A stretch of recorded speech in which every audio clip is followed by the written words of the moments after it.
Hello, what's up everyone on YouTube? I decided to try and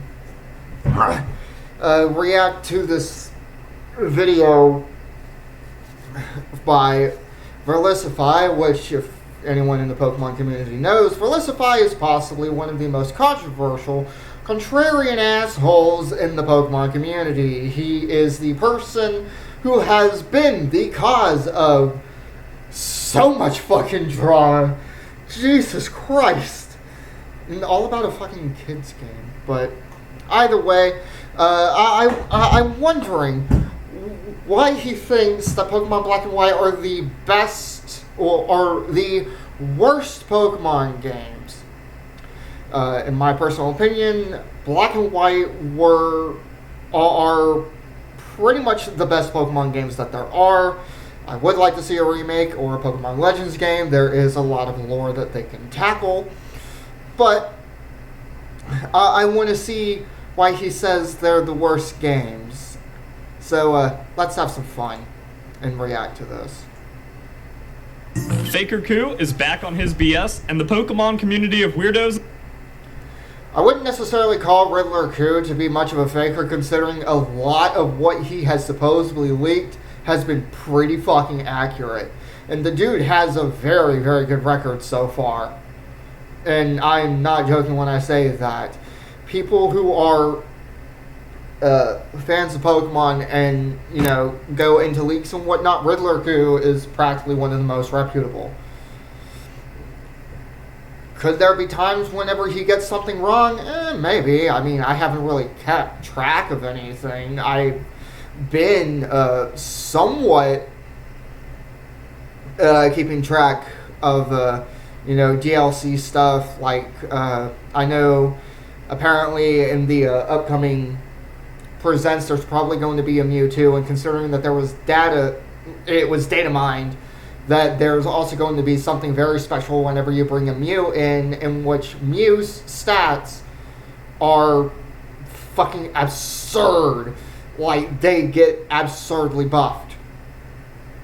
But either way, but this is about Riddler Coup. Riddler Coup, as far as I know, has a very, very solid fucking streak in, in his supposed leaks being real. This is going wild because their precious Generation 5 games are going to be getting remakes, and they don't have the comprehension skills to understand that 5 comes after 4, and they need a fraud to get them hyped about. No, that's not really the case, because we typically get new generation games. We typically had to do, like, what, every a new remake of a gen every 2 generations. So Generation 8 was the perfect time for a Generation 4 remake. That's really how this was. Generation 1 remakes were at Generation 3, so that's 2 generations. Generation 2 remakes were Generation 2 remakes were at Generation 4. Generation 3 remakes were Generation 6. Generation 4, Generation 8. If anything, we could possibly say, like, what it was is the number was doubled. Typically, the remake would be half the number of the gen of what was current. So the idea of Generation 5 at 9, it's one of those things that's rather questionable. And Pokemon does like to try and throw curveballs every now and then because, I mean, Pokemon Let's Go exists. But Pokemon Let's Go was typically just deployed to try and get Pokemon Go fans into the mainline Pokemon games. But I digress. At this point in time, Generation 5 would be pretty absurd. But yeah. About it. That is how sad the Pokemon community is, especially the Pokemon League community that only knows how to live in just fake land and fanfiction 4chan posts and stuff. They also don't seem to understand that we went Pokemon Sword and Shield DLC Diamond and Pearl remakes, and that was after we had Pokemon Let's Go, which was a remake, or at least could be argued to have taken the remake slot, and then we go Scarlet Violet DLC. Here's the thing about the DLC in this game, though.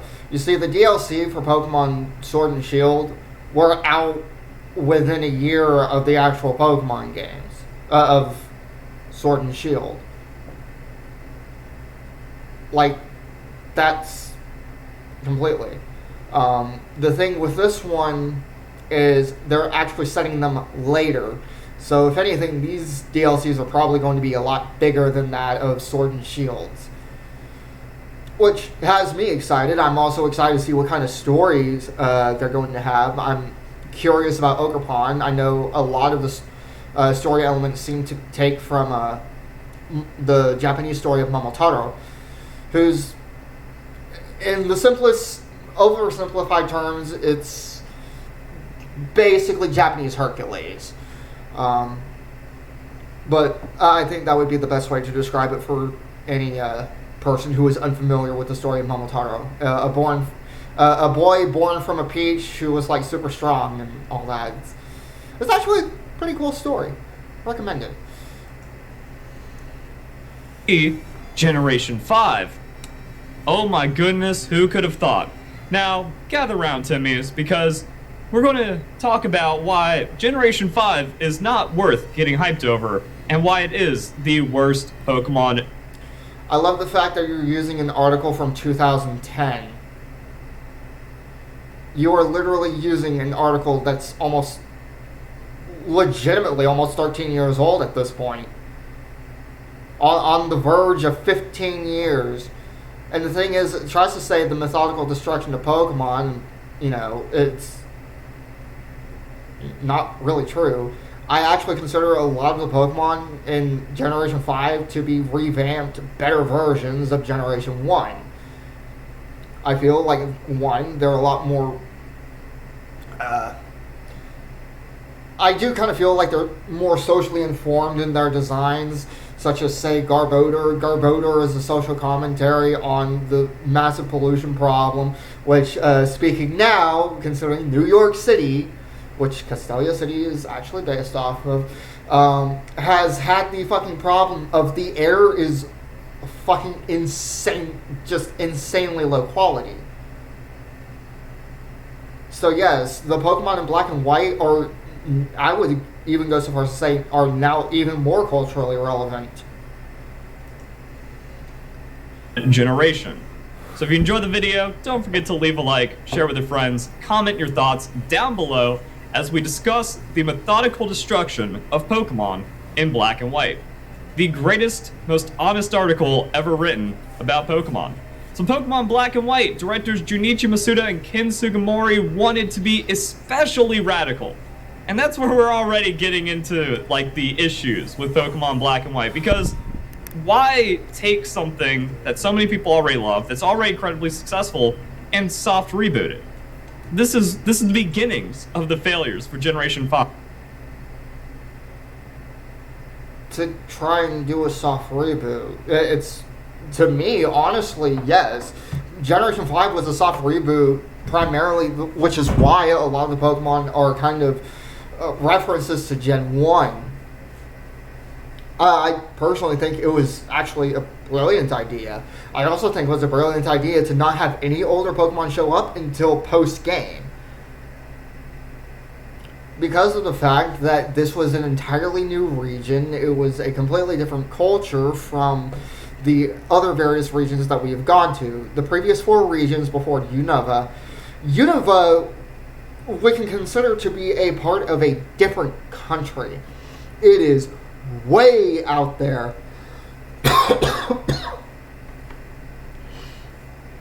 In terms of Pokemon geography, which Papa C has a video kind of mapping the Pokemon world.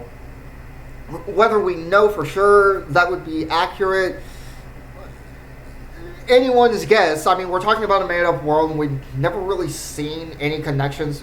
Well, actually, no, we have seen some connections between different regions. Kanto and Johto are directly, like, side by side. Sinnoh and Johto are connected through the Sinjoh ruins. And stuff like that it's completely within reason. But Unova is a very distant place, so the Pokemon there would be radically different. And I also think, a lot of more complex designs for Pokemon, to me, just kind of look better. I like a bit of complexity in a lot of the newer designs. Just a horrible premise to begin with, and also a lack of confidence in Pokemon, which isn't going to be good for Pokemon. Diamond and Pearl were created as the ultimate compilation of the series, complete with an impressive name, Diamond, the hardest of all minerals, as Iwata put in his interview. If they were to develop a new game thereafter, they would have to change all but the most basic aspects of the series. A few of these changes were to do with trying to maintain the series' broad audience. Originally, Pokemon was created with the aim of being for both children and adults. Despite this, Masuda felt a little bitter at the thought that the audience was always getting older and would eventually graduate from the series. Ever since Platinum, he had been wondering, how can I keep hold of those fans?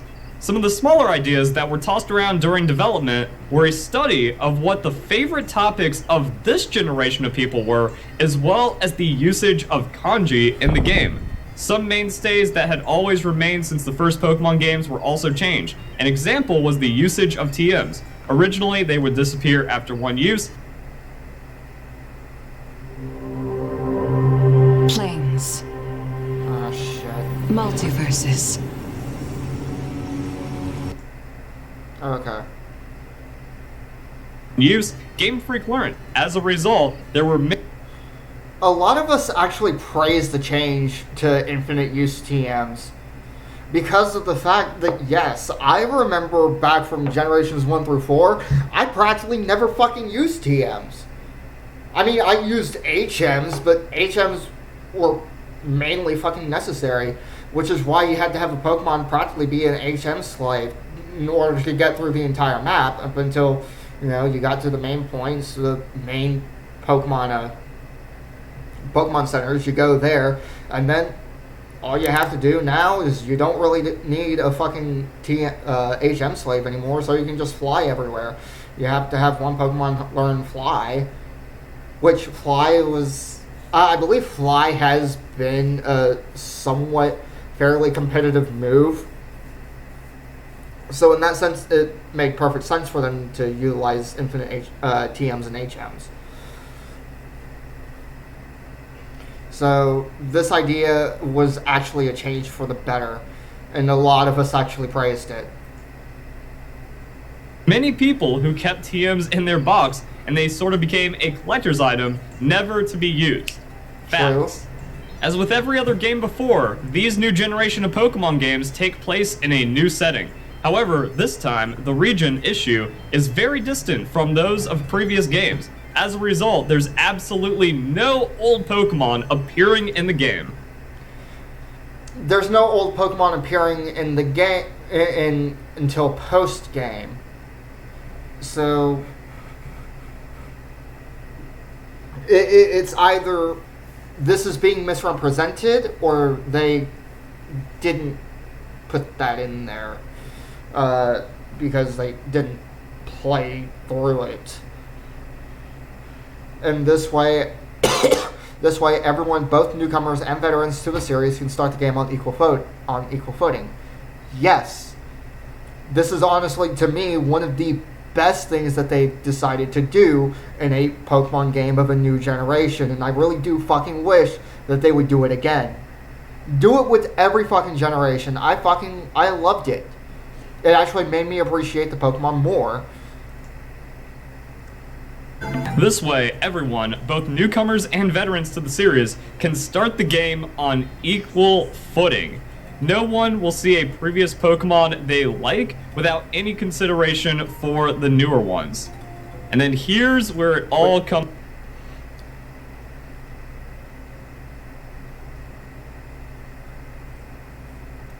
together. He's like, yeah, there's some weird stuff going on, Masuda getting upset at people kind of leaving Pokemon as they get older, despite it being made for all ages, including adults, before generation. Another complaint Masuda had heard was that Pokemon where children were having too much trouble completing the main story of the game. Okay, this is somewhat of a valid criticism, but it's also something I appreciate so much now. Like, yes, it was actually rather fucking difficult. Like, if you did not have a guide, and like you like every fucking borderline every fucking gym badge in the game, I spent like tons of tries on each. But it's, as you get older, you become much more strategic about a playthrough. It gets easier because familiarity. It definitely feels like it was designed for older audiences who actually kind of knew what they were doing in a Pokemon game, which is something I loved about it. And it was so satisfying whenever you beat it. And oh my god, N as a boss fight. Whew. Oh man.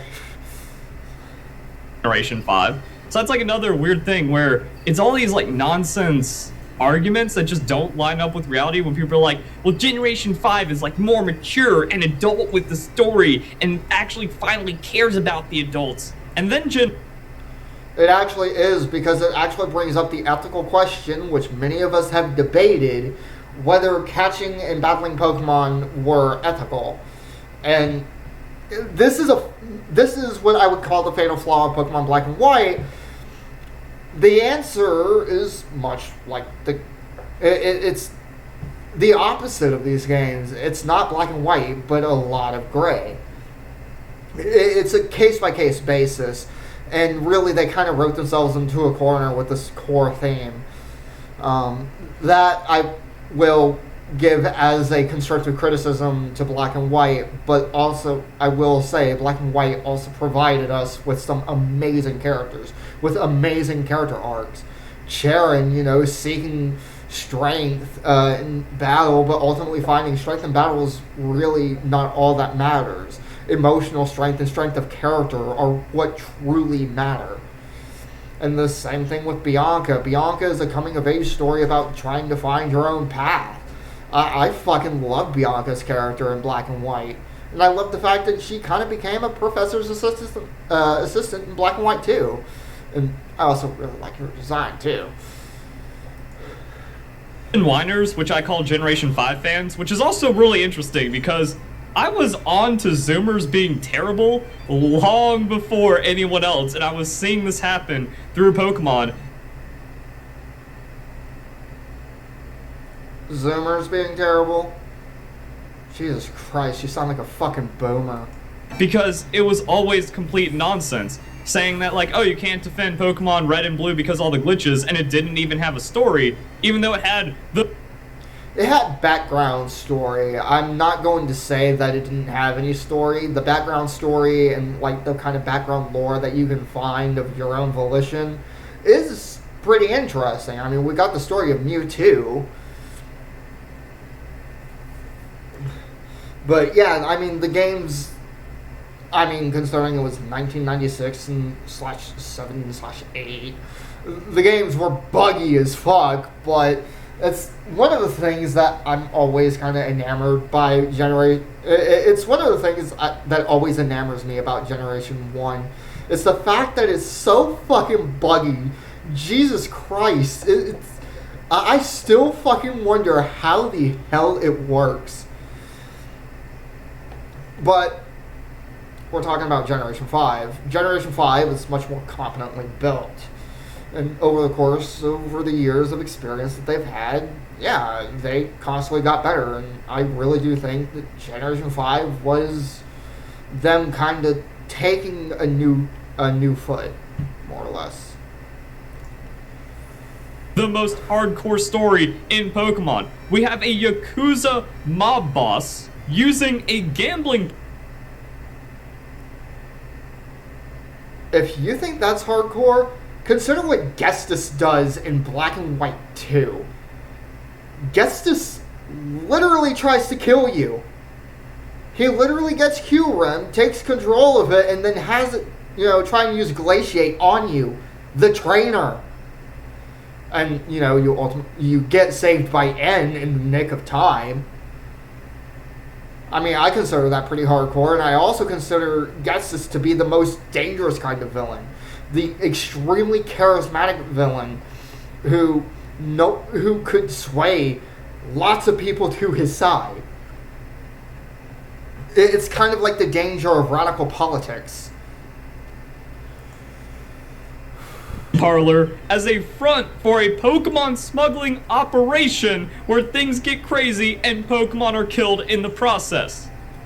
Yeah, there's a story to Generation 1, and if you don't think so, you are objectively wrong, and if you're using it as a crutch to be like, yeah, but N is so deep, guys, then you're just wrong. And that's also like where we can see the destruction of Pokemon, that it's also in the terrible story.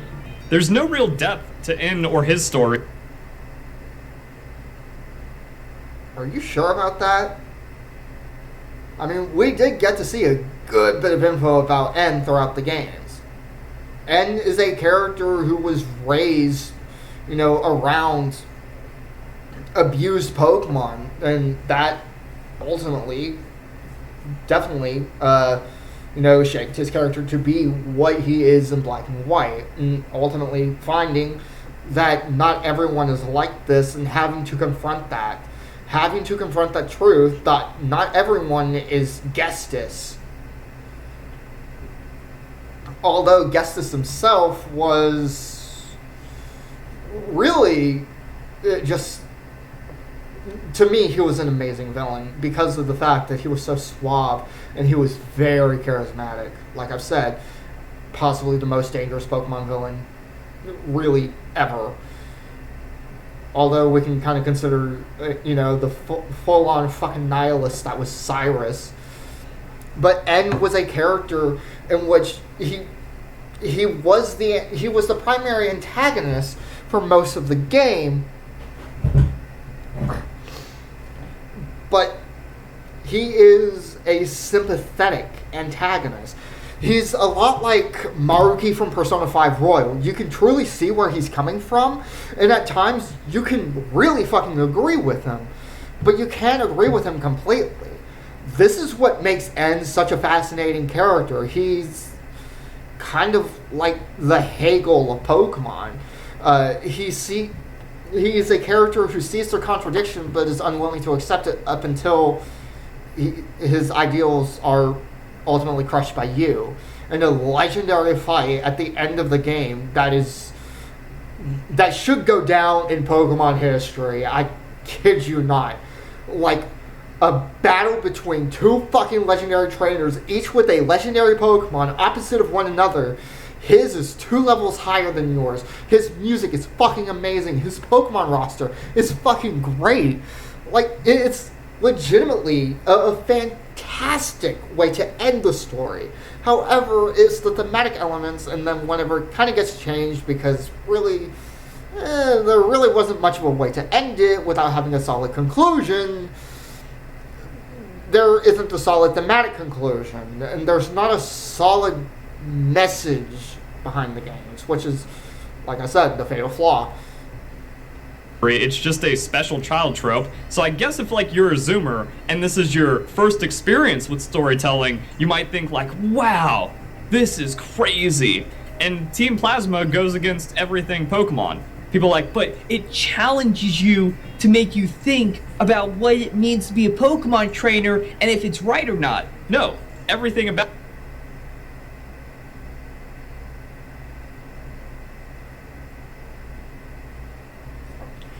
like I said, was to liberate all Pokemon from their trainers, either by manipulating the trainer to release their Pokemon or by theft.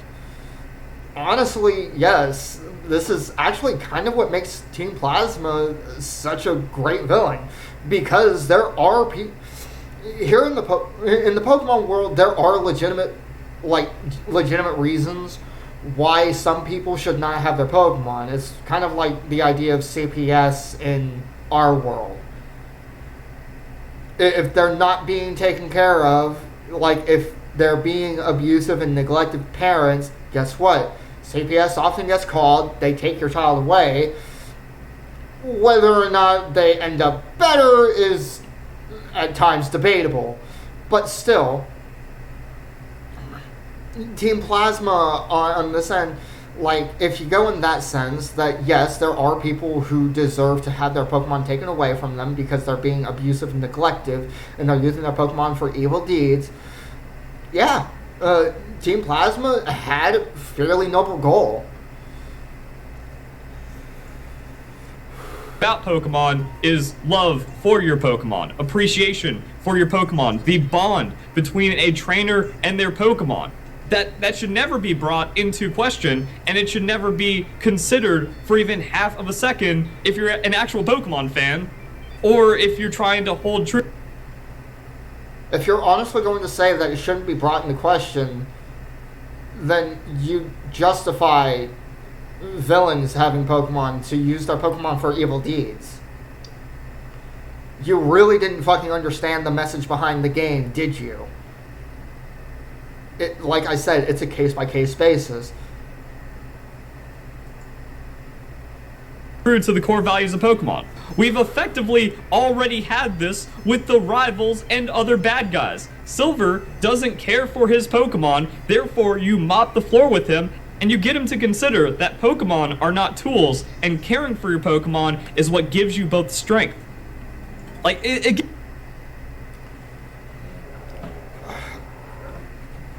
Okay, here's the thing about Pokemon Gold and Silver. That wasn't the core message of the game. And while, yes, his character arc is very reminiscent to that of Pokemon Black and White, it wasn't the main thing in the game. And honestly, I think Black and White was the ultimate culmination of that theme. Again, it goes against everything in Pokemon, which is why the Generation 5 story is so garbage.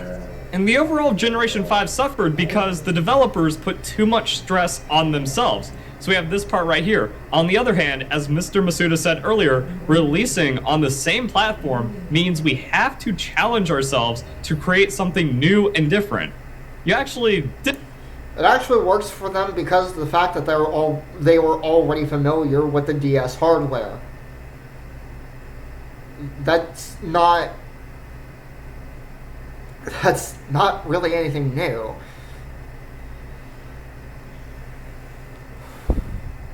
Didn't, and that was another thing. Like, it was just not having enough respect for the core success of Pokemon that led to Pokemon Black and White just being a failure for the older fans because it betrayed so much of what Pokemon is. Black and White wasn't a failure. Like, Pokemon has always been a massive physical success practically every generation. Even if some don't necessarily deserve the amount of success that they got. Sword Shield! Sorry, I had to get a hack out of my mouth.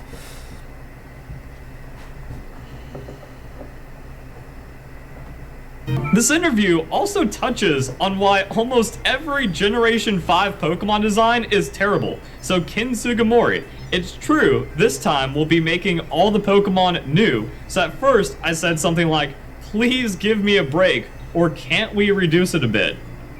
They were just overworked when it came to...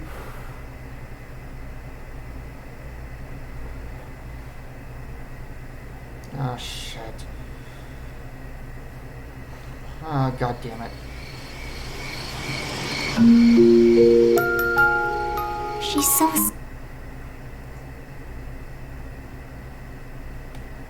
to the Pokemon designs because they had to make Generation 1 all over again, or like they had to fill a region with only new... Yeah, I would say that Generation 5 was much more culturally relevant to than Generation 1, which is why I say also that Generation 5 is Generation 1 new and improved. I love a lot of the Pokemon.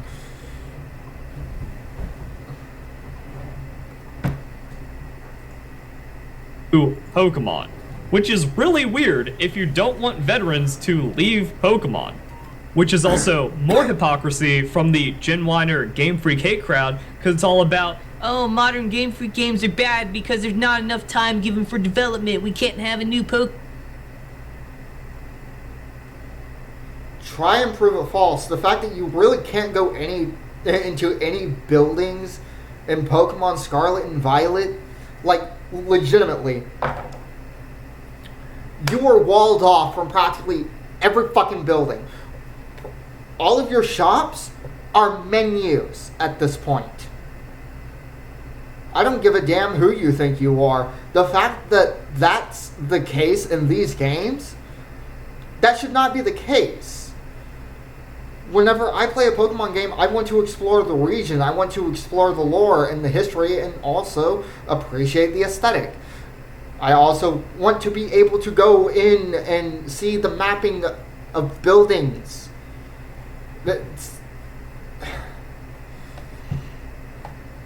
Even then, I mean, like, and we know that they can do some amazing things. Look at Pokemon Legends Arceus. Yes, it was one town in the game. Jubilife Village. It was merely a village. But Jubilife Village is one of the most fleshed out, one of the richest places that Pokemon has ever done. If not, it is the richest place that they've ever done. Which is why many of us still consider Pokemon Legends Arceus to be one of the great. It is among the fucking titans of Pokemon games. And not even just that, but it was utilizing a breath of fresh air. It was such a breath of fresh air for us Pokemon fans who have been fans for a long time and have desperately wanted something really fucking new within the Pokemon series. Honestly, many of us were like, yes, this is what we want. Right from the first trailer, going up, sneaking right behind the Shinx, throwing the fucking Pokeball without battles, mind you, and then it was caught. Every single one of us were like, I remember everyone's reaction to it was like, holy shit, we're getting it. We are getting a Breath of the Wild, boys. And it wasn't necessarily a Breath of the Wild. It wasn't completely open world. It was open zone. It wasn't seamless. But it was still something to behold. We have wanted something like this for years. This is the untapped potential, and there is still even more untapped potential for Pokemon. Now, we can actually flesh out a lot of the background stories that we kind of know of, but we don't really know much about. Black and White is a prime example because of the fact we know that there were two kings that founded the Unova region and ultimately became a feud because the various different forms of ideals that they had. Ideals for truth or the ideal of ideals. Truth versus ideals. It's one of the core dichotomies of the game and one of the core themes. But it was really something like, and I would say ever since Generation 4, they have opened up lots of avenues for Legends. Now that Legends Arceus exists, there is even more potential now. Say for, a Pokemon Legends QREM or Victini or whatever people want to try and call it. There's also, Pokemon X and Y. We can get a Pokemon Legends Zygarde, or a Legends Volcanion, or Hoopa, or all of those. There is so much that they can do. We have lots of lore. We know that there was a war started 3,000 years prior to the story of X and Y. Yeah, we know this.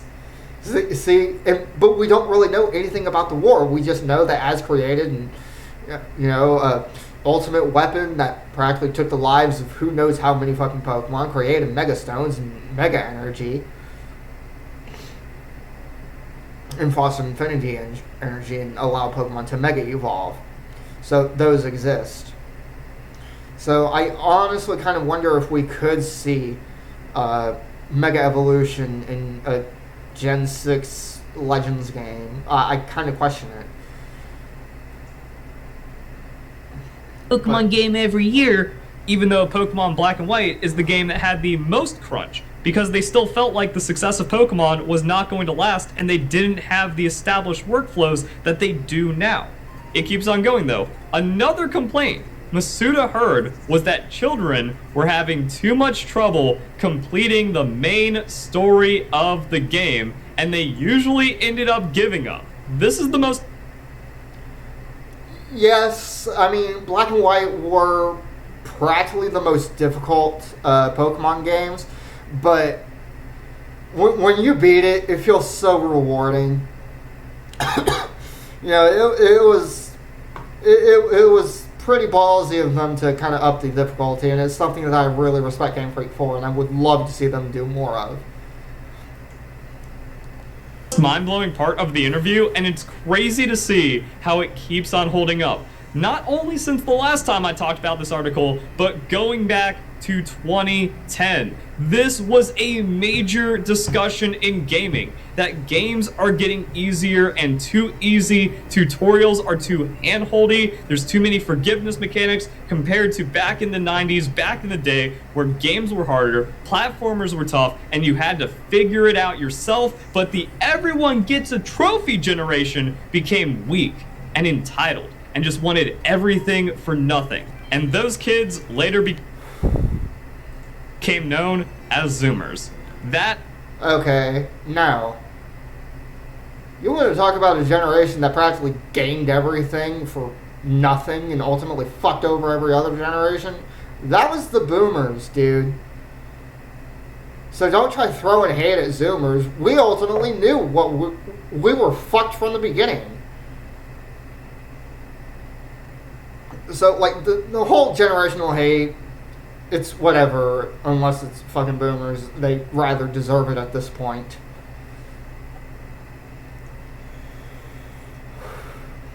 You know, people like to try and say, oh, you know, you're the me generations. And I was like, really? Really? You want to pull that shit? Like, my generation knew that we were practically fucked right from the get-go. Like, even before we fucking graduated high school, we knew that we were fucked in every which way possible. We saw the fucking signs. Yeah, a lot of us were incredibly fucking cynical. Even now, we're still fucking cynical on everything. Why the fuck do you think that there are lots of Marxists and socialists in my generation? It's not just because, oh, you know, it didn't pop out of nowhere, and it wasn't just because we were being taught this and propagandized by teachers. That really wasn't the case. It's because we saw the fucking bullshit of everything that was going on. We saw the fucking wealth inequality for what it was. We started seeing the lack of fucking opportunity in this world. If you want to try and say that we live in a meritocracy, here's the thing. Ocean Gate, if we actually lived in a fucking meritocracy where the smartest of us, you know, actually achieved that fucking status and shit, we wouldn't have had fucking people who were ultimately so fucking filled with hubris. The fact that a fucking game controller could be used to control an actual fucking submarine that would later fucking implode and kill all of them rather fucking instantaneously. Because they decided to shirk any form of fucking regulation. It was like, we'll do it how we want, even if we're not that fucking smart. So the idea that we live in a meritocracy is bullshit. And also, here's another thing. If we actually wanted to live in a meritocracy where the better people would actually achieve more, then everyone would have the same footing. Which is kind of necessary in order to truly have a meritocracy. Sorry to fucking tell you this, people, but that's just the case. But either way, that's a rant for another time. Instead, let's get back to this. That is why Pokemon Black and White is so terrible. It is the Zoomer Pokemon game that did not have enough respect for what came before it.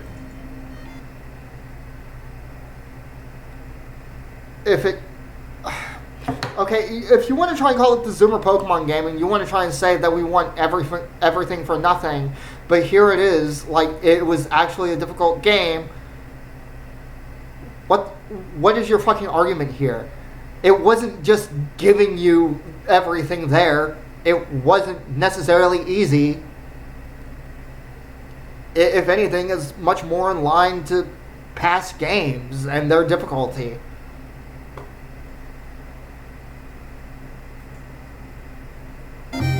Crazy. Let's keep on going.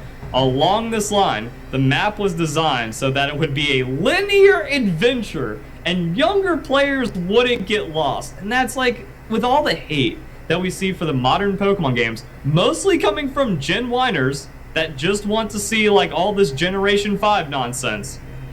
They complain like, oh, the game's too handholdy and the game's too linear, and that hypocrisy was completely exposed because not liking Pokemon Let's Go, even though it retained a lot of Generation 1 freedom in gym order, but then praising Pokemon Legends Arceus despite being the most gated, the most handholdy, the most restrictive and on-a-rail story we've ever seen in Pokemon.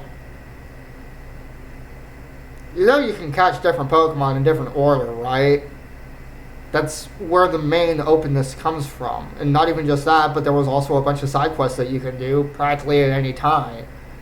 So the idea that, oh, it was just, you know, it's so handholdy. If anything, Pokemon Legends Arceus wasn't really that handholdy. And yes, I have the game, I've played through it. Jesus Christ, I still consider it fucking amazing.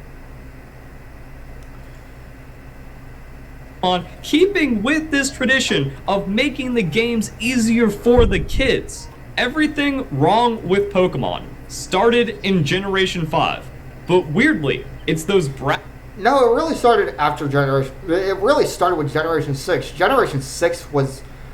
Jesus Christ, was incredibly fucking easy. I kid you not. It was fucking insanely easy. Like, I beat the game in... what, 15, 20 hours? Bratty Gen Winers that are the most vocal about the same problems in modern Pokemon, yet they still overly praise Generation 5. This is kind of like the whole like everything. Zoomers, NPCs, all this like complaint. I don't necessarily praise... I do praise Gen 5, namely for being more story-driven. I am a person who cares more for story than just gameplay loops, if anything. I love a good story. I mean, shit, I fucking love the Final Fantasy series. I've not played 16 yet. I want to. So fucking bad. But, I mean, I love games like Nier Automata. Nier Automata was a fairly linear story. Persona 5 is most definitely a linear story, and that game's fucking amazing. Persona 5 Royal just improved upon Persona 5, and I thought that was... I legitimately thought it was fucking impossible to improve upon Generation 5, but they fucking did it.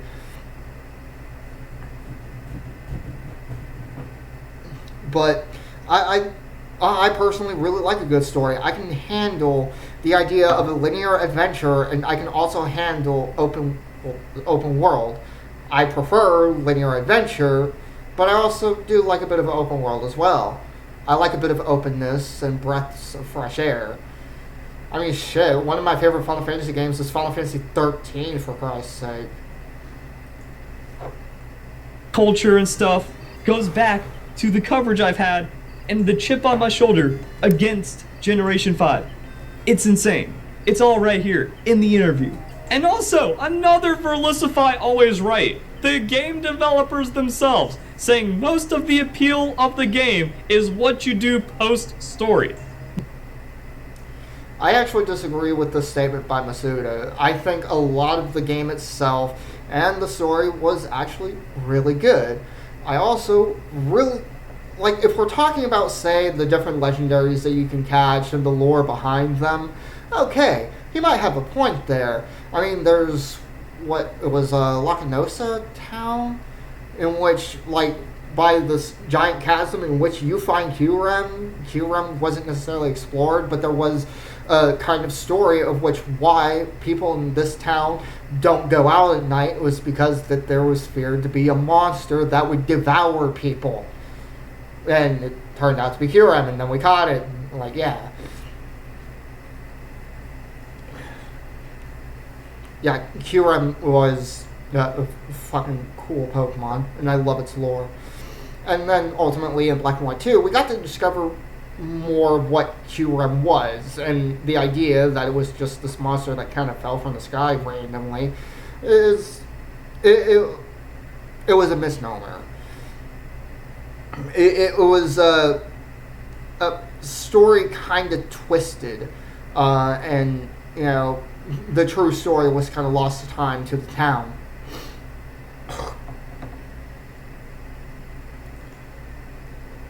Masuda wants as many people to reach that point as possible, but you don't need the developers telling you that. You just need to actually play the game. 15 hours of story, 999 save file. Do the math. Oh, you can't. Even if you don't max out the save file, you're still spending hundreds of hours in the game compared to the dozens of hours beating the game. What I say is it's like 5%. Every main series Pokemon game is 5% story. Which is also why it's complete idiocy.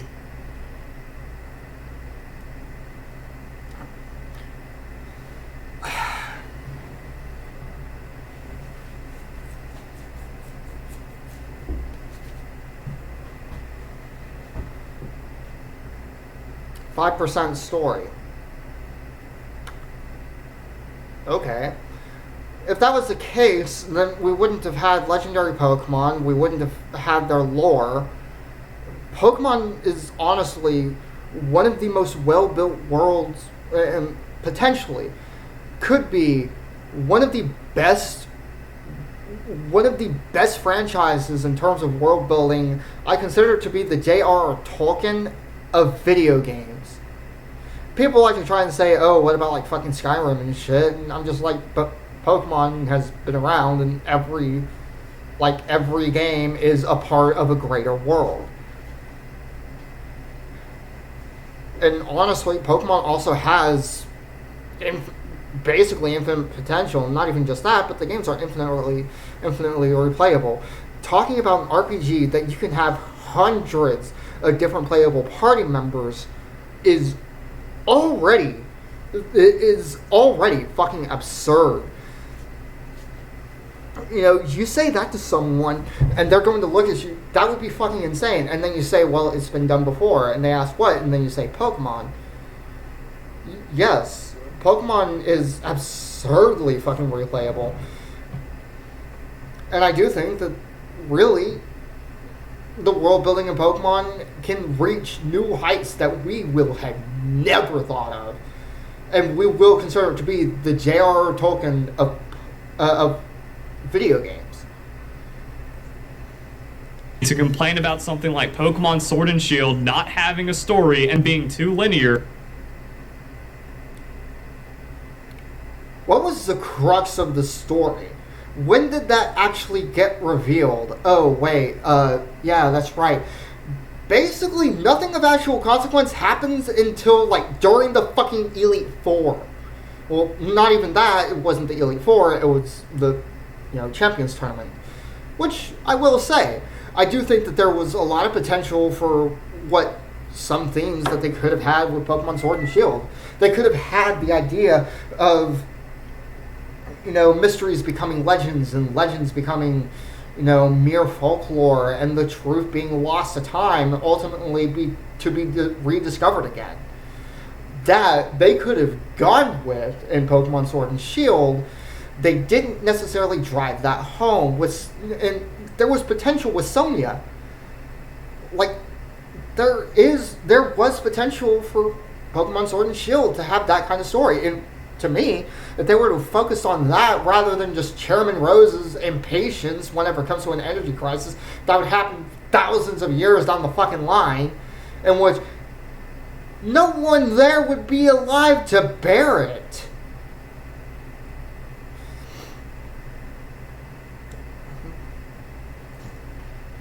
entitled and just wanted everything for nothing. And those kids later became known as Zoomers. That is why Pokemon Black and White is so terrible. It is the Zoomer Pokemon game that did not have enough respect for what came before it. Crazy. Let's keep on going.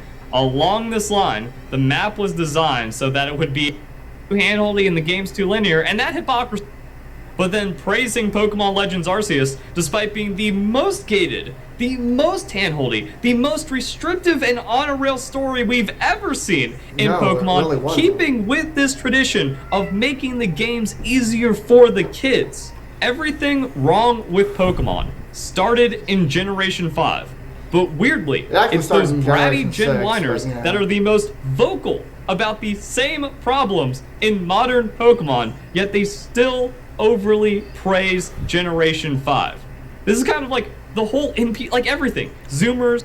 The reason why we praised Generation 5 was the fact that it was actually trying to do something new, and it was doing something really nuanced. That's the prime reason. And not even just that, but a lot of us also really did like a lot of Generation 5's Pokemon. I mean, shit, Haxorus looks fucking awesome. Hydreigon looks fucking brutal. I mean, it's called the brutal Pokemon. I mean, seriously, like, it looks like a fucking metal... Like, it looks like a Pokemon that you could just, like, have in a band, and it would be, like, the most brutal metal album ever. Seriously. They should make, like, an angel Pokemon that's, like, the opposite and still looks badass. They should do a little bit of a Digimon route, let's be honest, like that. Like, where... Think of it. Like, you have Hydreigon being used to represent brutal slam death metal, and then you have this angelic fairy type Pokemon that would be like the absolute pinnacle of like power metal. There you go. There's our new legendaries for Gen 10. Be fucking awesome. And then someone decides, yeah, let's make a metal album. It would be great. And then, like, you could have it as, like, Pokemon Legends Meloetta. NPCs, all this, like, complaint culture and stuff goes back to the coverage I've had and the chip on my shoulder against Generation 5. It's insane. It's all right here in the interview. And also, another Verlisify always right. The game developers themselves saying most of the appeal of the game is what you do post-story. Masuda wants as many people to reach that point as possible, but you don't need the developers telling you that. You just need to actually play the game. My thing actually wasn't catching older Pokemon, but it was instead exploring the rest of the region. Like, that was legitimately the thing that fucking got me excited, is, like, finding new areas to explore. It was so fun. Even to this day, I still consider the map of Unova to be fucking great. Game. 15 hours of story, 999 save file. Do the math. Oh, you can't. Even if you don't max out the save file, you're still spending hundreds of hours in the game compared to the dozens of hours beating the game. What I say is it's like 5%. That, and you also completely forget the fact that Pokemon is also a competitive game. So, yes, people are going to have large amounts of hours, a lot of them primarily for competitive, or even shiny hunting. It's not really that hard to figure out, dude. Like, it's not just, catching older Pokemon. No. There's shiny hunting, there's Nuzlocks, there's all kinds of things to do. There's shiny hunting, Nuzlocke, completing the Pokedex, of course. There's also just exploring the region itself, catching the various different legendaries in the game. There's all of that in those games. That's in every Pokemon game. Every main series Pokemon game is 5% story. Which is also why it's complete idiocy to complain about something like Pokemon Sword and Shield not having a story and being too linear, even though Generation 5 was designed to be linear and restrictive, so you couldn't screw up beating the game and getting to the story. And that's another thing, like, people are like, oh, Generation 5 was so difficult, and it brought all this challenge to the game. It was designed to not be difficult or have a challenge. And even going back to Pokemon Sword and Shield, the wild area broke up the gameplay to where you had the freedom to just do some big exploration. You didn't have the freedom to catch every Pokemon. There were Pokemon that you could not catch if you didn't have the badges. Quite literally. Like, that is... Yeah. That was a thing in Pokemon Sword and Shield. So the idea that you had the freedom to go about it... Yeah, you had the freedom to battle these Pokemon, but you didn't really have the ability to catch them until you had the certain amount of badges. And then they decided, we're also going to have, like, level scaling here, where whenever you complete it, all the Pokemon are going to be, like, level 60 plus. I personally think that was a bad move. I mean, unless you're talking about Pokemon and routes, and they're not going to be that... They're going to stay at that kind of level on the route that you went there in the first place. But the wild areas, yes, they were pretty much level scaled, which I think was a bit of a, how do I say, it was kind of a bad move in my personal opinion. And then start getting a taste of the post-game during the story. Actually great. Then you have a post-game battle facility, you also have a revamped Elite Four rematch, and then just free exploration through the wild area, also all the dens, and then getting ready for competitive Pokemon. Because another thing... We criticized the wild area, like, endlessly. There were problems with the wild area. It was practically barren, the Pokemon animations were not that great. There really wasn't any lore in any of the wild areas. I mean, possibly with the DLCs, but I didn't really play... I never got the DLCs, so I can't necessarily be the big judge of that. And I do think the DLCs did improve a lot from what I've seen. But it was something that they could have done better. And I think that Generation 8 was the start of something. It was the start of where Pokemon would try and go more open, yes. And that is something I can kind of praise the games for. It was the start of something. But that doesn't mean that it was the be-all, end-all. It was only the start. There's some people who actually kind of believe, somewhat me included, that Generation 8 was kind of a throwaway generation and was really kind of a beta test for Gen 9, where they decided to kind of go almost completely open world. These sub-room temp IQ kids can't understand that Pokemon is a PvP game. It's about becoming the very best like no one ever was through beating up your friends with magical creatures like mice that shoot electricity and lizards that breathe fire. Okay, that's just a dragon, but you get my point.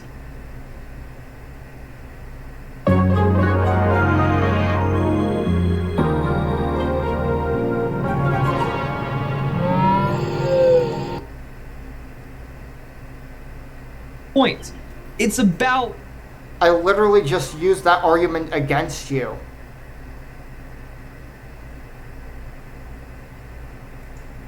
Becoming competitive. That is the goal of Pokemon. Not playing the game and paying $60 for the story. If you're doing that, yeah, you're going to feel ripped off. You're going to feel like you don't have your value. Not really. I consider the amount of content that I can have in any kind of game to be kind of paramount. And Pokemon is really a series with pretty much infinite content, and especially if you're going competitive, then it's basically infinite.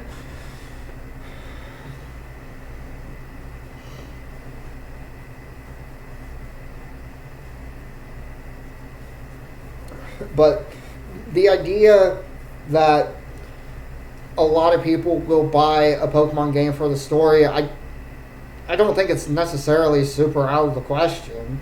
I mean, to try and say that people don't do that is rather arrogant.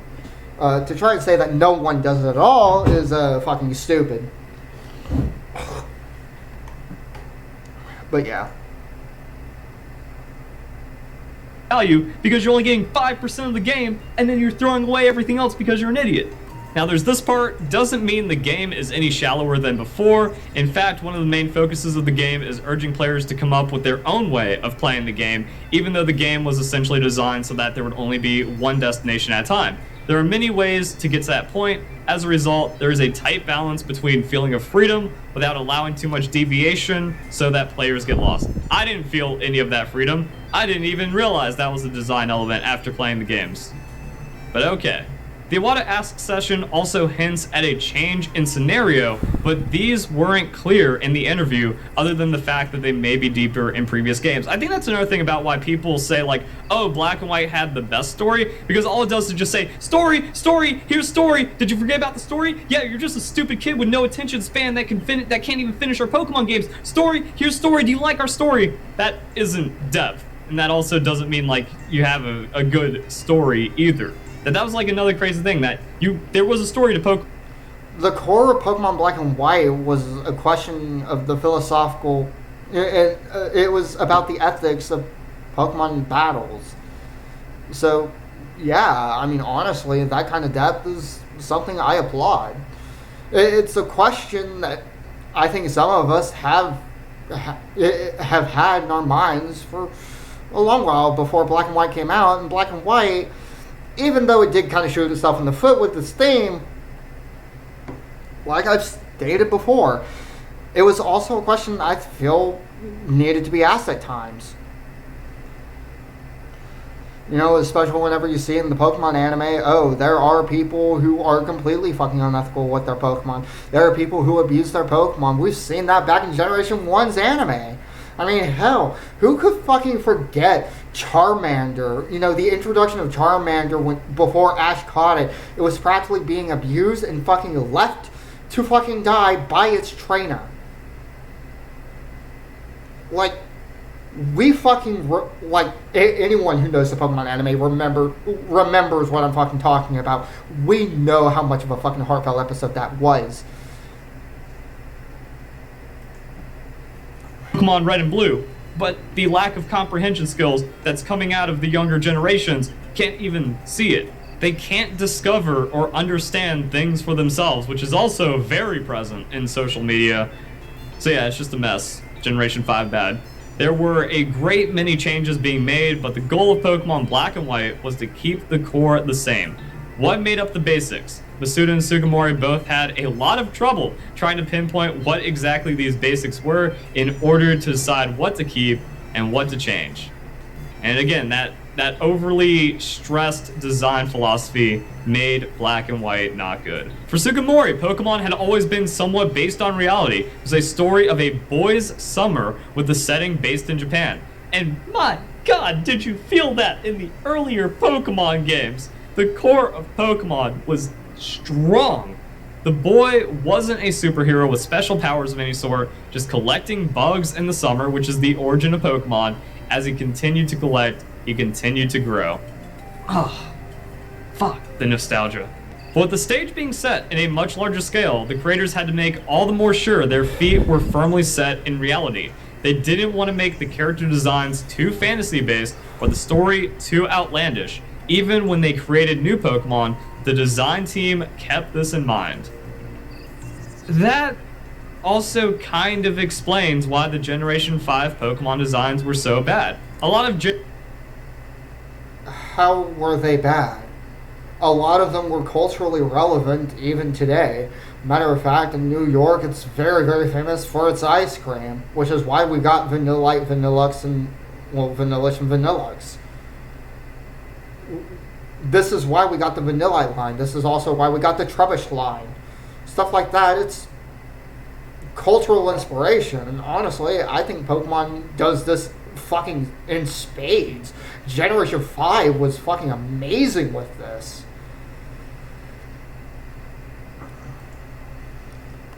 Generation 5 designs are just worse versions of Generation 1 Pokemon. They're much more culturally relevant. I disagree with this fucking statement completely. I gave you my because fucking of reason. weird design philosophy. There was too much focus on making something too specific, which is why Generation 5 feels so inorganic to Pokemon. It all makes sense. It's the methodical destruction of Pokemon, whether Game Freak was aware of it or not. Because again, you can also see all of these soft reboot elements, which really isn't touched on.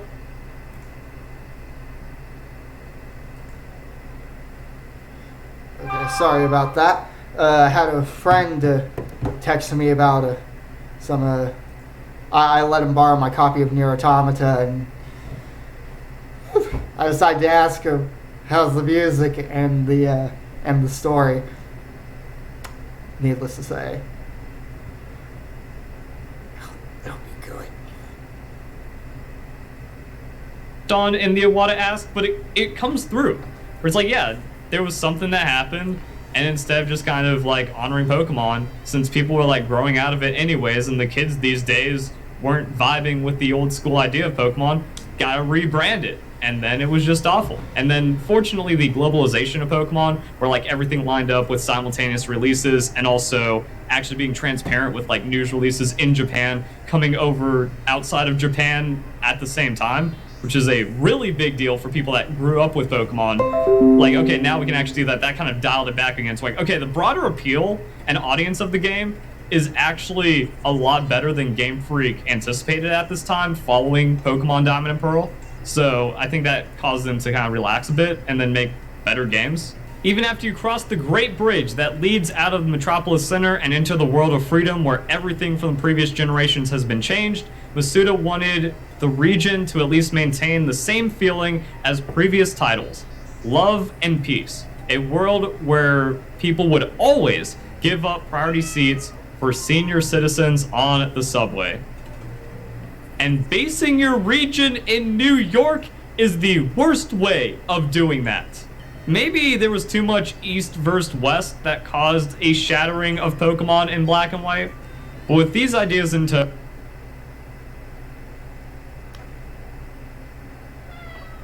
just because it's based on the idea of it's based on New York doesn't mean that it has to be like 100% exactly like New York in terms of culture. That's fucking insanity, dude. Like,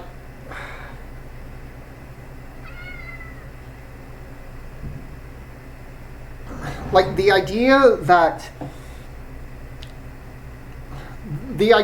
a Pokemon game has to completely resemble that of whatever region it's based on, and this becomes increasingly apparent with each game. And I would say this, Generation 5 was the start of where we started getting regions based around different countries.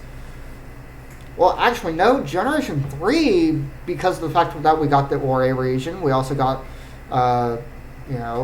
Generation 4, we got Almia, which was a Pokemon Ranger game.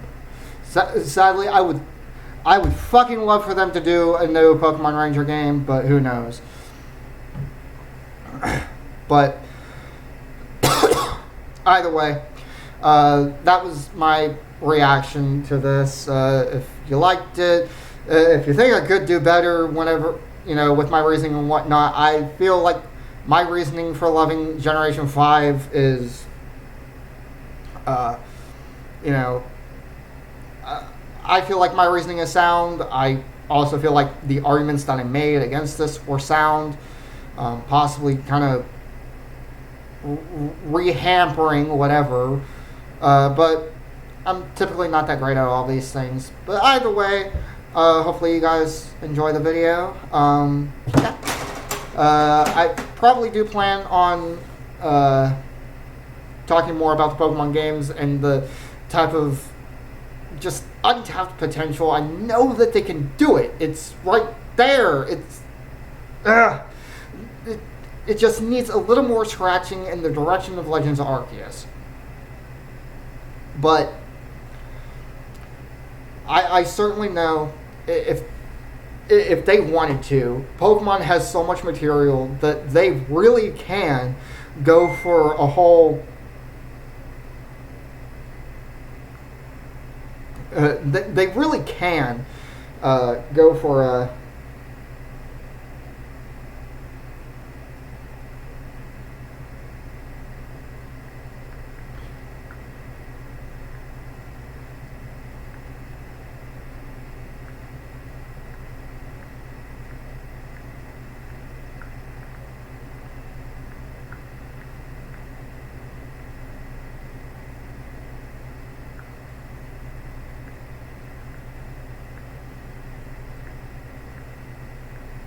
Now,